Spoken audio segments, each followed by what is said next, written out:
Alright, Year 7, let's have a look at the Cartesian plane today, which sometimes gets called the number plane.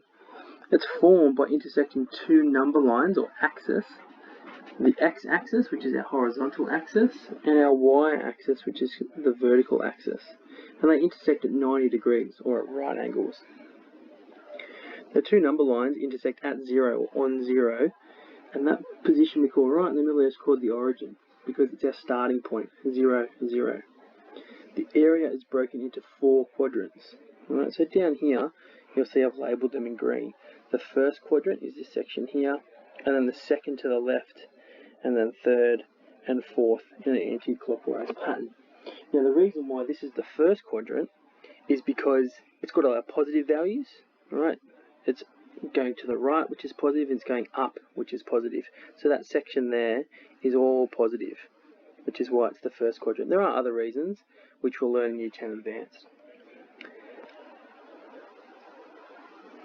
So it's used for locating position. So we have an x-ordinate and a y-ordinate, which tells us how far across and up or down to go.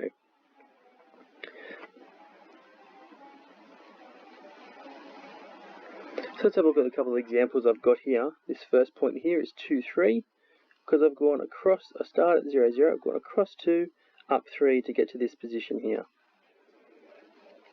This one here, I've gone to the -1 and gone up to 4, so that one's -1, 4. This one's a little bit of a tricky one. I've gone across -2, but I haven't gone up any, so it's -2, 0. And then over this side I've got -4, -2, because I've gone to the left 4 and down 2. And then I've got -3, -4. This one here, it's 0. I'm on the y-axis, sorry, and I'm not going across anywhere, but I'm down -3. And then I've got across 4, down 3, which will give us 4, -3. Alright, let's have a look at some of these examples. If you want to give these a try yourself first, go for it. I'm going to do these relatively quickly. So I've got A, 1, 2, 3 up, so it's going to be 3, up 2, so it's 3, 2. There's our first one. Now notice that I put my point in brackets and I separate the x and the y by a comma. Next one, B. I go across 5, up 5. So that's a nice easy one, it's by 5. And then go to C, I'm going across to 7, and then I'm going up to 8. So C is across 7, up 8. Let's go to D.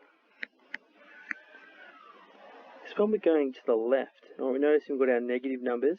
Now sometimes you won't have any numbers at all, you've just got a grid. Then you just count it out. But as you can see, that's -5, and we get to -6, but we're still going up 4, so it's going to be -6, and then up 4, so -6, 4 is our point. Let's skip E, let's go down to F.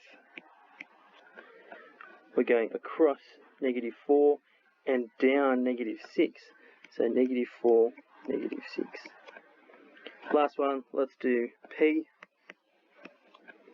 I'm going all the way across to 9 and going all the way down to -9. So I go 9 and -9. Remember, across first, then up or down. Do your X and then your Y. Question number 2, plot the following points on the number plane below, or the Cartesian plane below. So when you get this type of scenario, you always want to be in the corners, alright, because there's no halves. Sometimes you can get halves and quarters. That obviously gets a little bit confusing. We're just doing whole numbers here. So you got A, 1, 3. So I'm going, starting at the origin, going across 1, up 3. So I'm going to put a dot right in the corner, and then I'm just going to write A. I don't need to do anything else. I don't need to write the point, because I've already got the point up here. B is -2, 4. So I'm going across -2, up 4.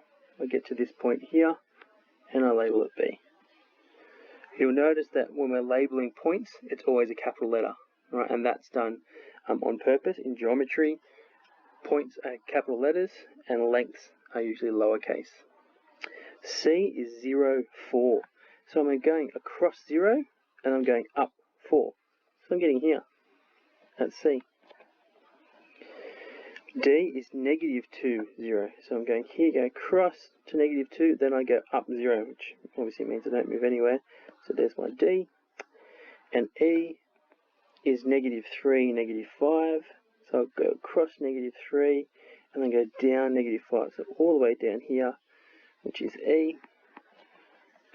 And then F is 1, -2. So go across 1 and down -2. I get that point there, which we're going to label F. Alright, there's now some questions below for you to do, which you'll be able to get off sector in your textbooks, which you'll be able to find that on sector as well. Alright, thanks for listening.